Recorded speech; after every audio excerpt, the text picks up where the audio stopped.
Welcome students. In this video lecture I will explain to you adiabatic process. As you already know that adiabatic process is a process when there is insulation and no heat transfer takes place. So I am making here your cylinder again. So here is your cylinder, and on this cylinder this is piston and the weight is here, and because of this weight pressure P1 is created and the volume of the gas is V1, and the gas is ideal, we assume. So in this process what we will do, that we will put some insulation around this cylinder here. Insulation means that no heat can transfer through this, all these things. So heat is zero in this process. Now suppose we put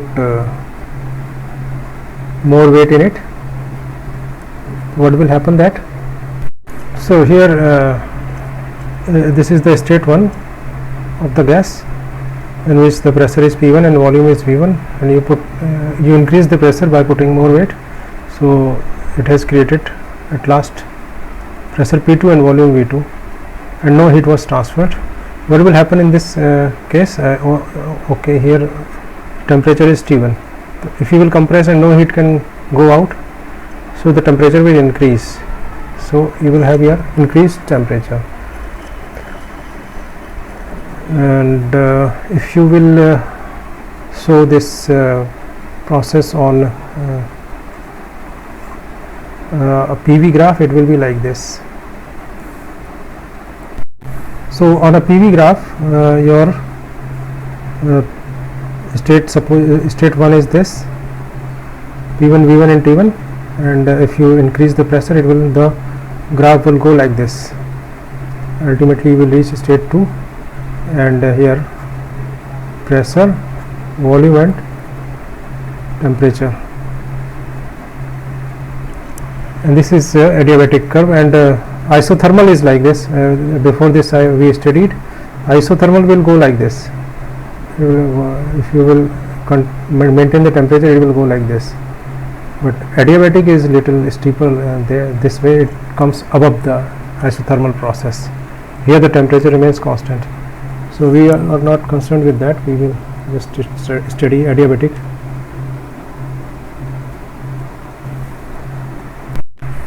In this process again we will calculate or develop formula for 4 things.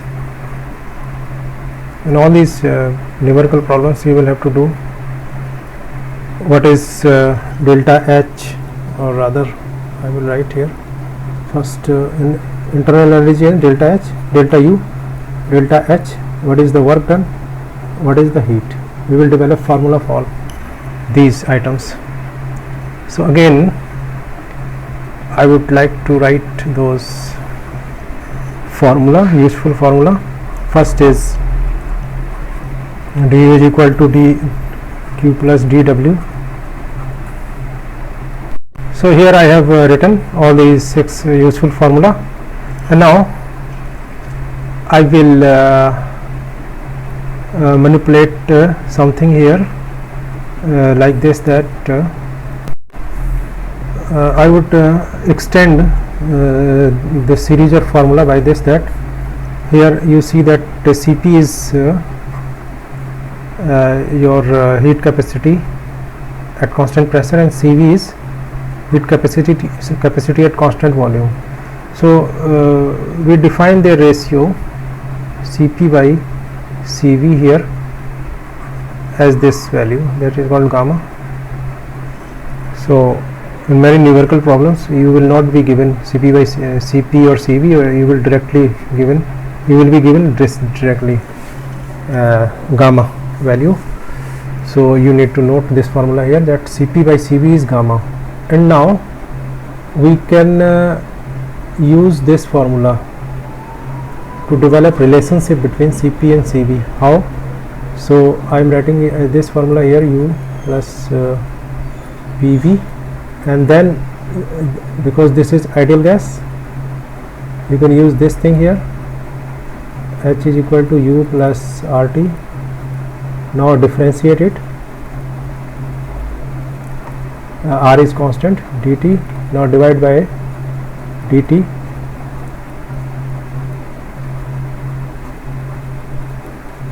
and dH by dt is what here,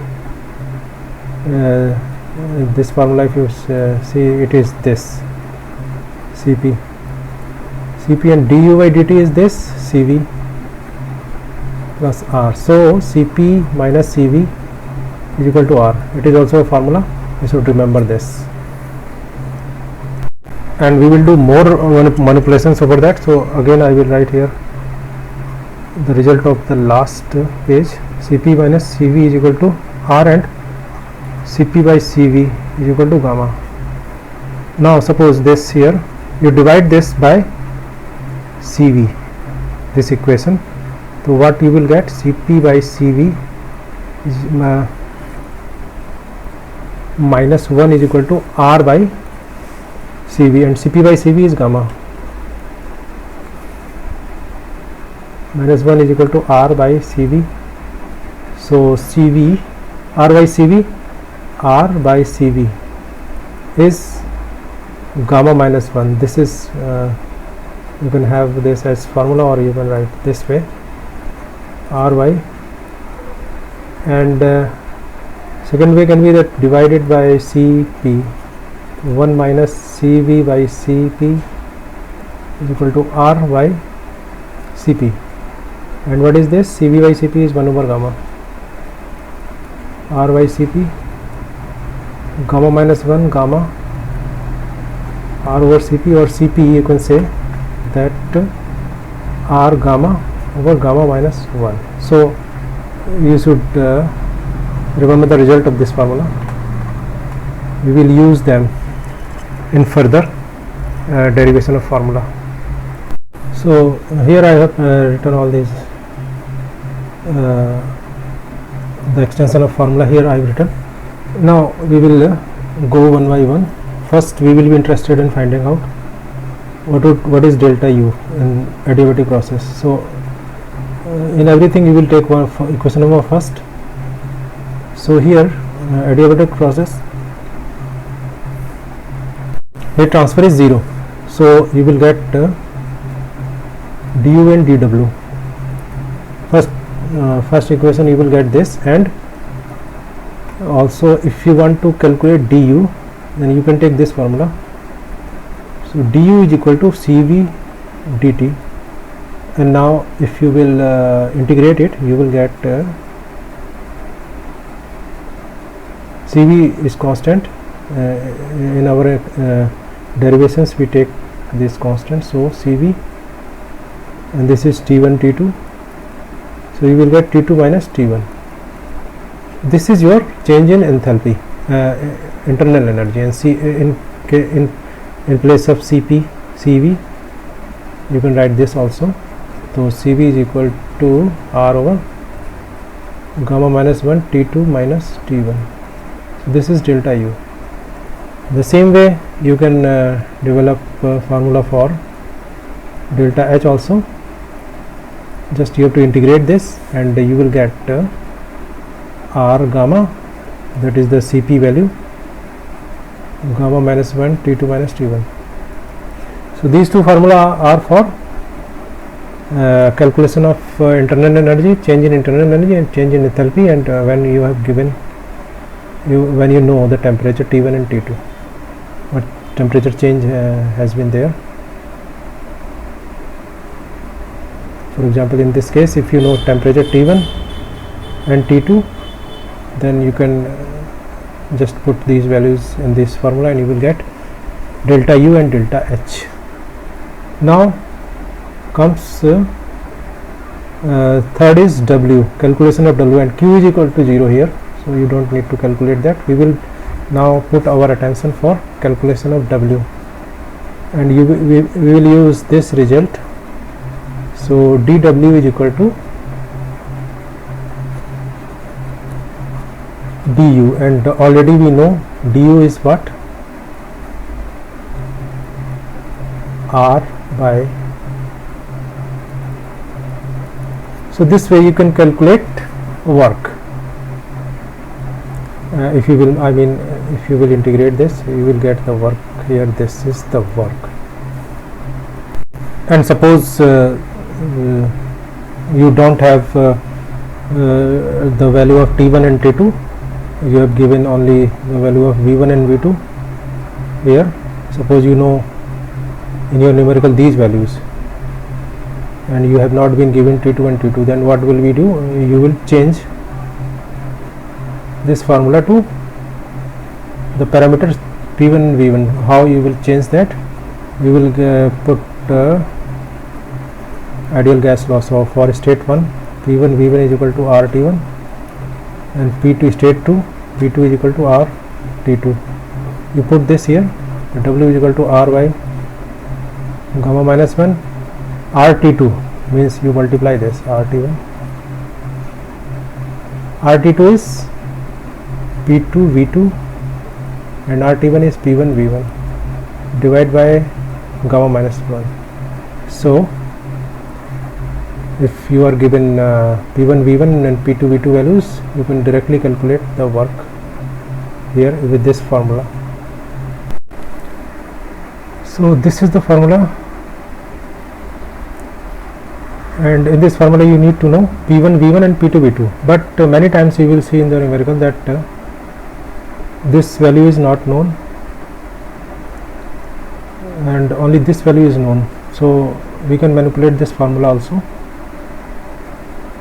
to express it in terms of P1 and P2. How you will do that? For that you need to get more formula out of it. How you will get? So I will manipulate this formula. dq is 0, and now put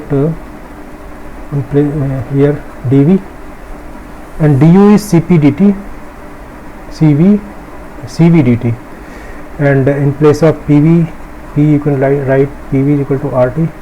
So p is equal to rt by v and dv.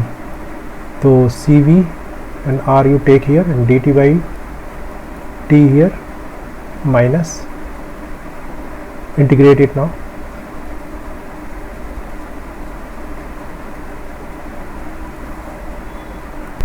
We will get this result.